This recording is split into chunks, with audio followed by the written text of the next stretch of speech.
In employee training, there's this odd fact called the forgetting curve.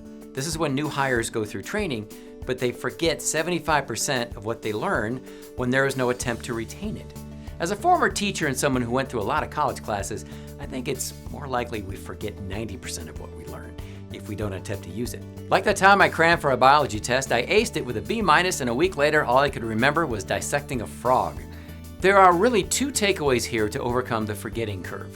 First, if you're training with video, there's a much higher retention rate of information than just learning with a textbook. I remember educational films in high school, and that was way back in disco days. I especially remember all those terrifying driver's ed films with all the highway carnage, but they were hilarious. But I also remembered why we don't like to drink and drive real fast. Just drive slow. The next way to overcome the forgetting curve is to combine real-world training with your e-learning. Similar to how, if you take a software course on LinkedIn Learning, you're going to go right to the software and put that lesson into practice. That way you remember. Virtually everything you learn virtually through e-learning should be reinforced with some kind of hands-on practice. The training clients that we help teach sales, for example, the employee, after taking the e-learning video training, had to get certified with the manager in the store. That was the only way the employee was able to stay on the job.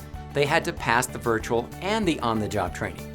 As you develop your e-learning courses, think of hands-on exercises your employees can do to reinforce that lesson, which is the best way to overcome the forgetting curve. After all, we can't let that dissected frog die in vain. I'm Kevin, thanks for watching.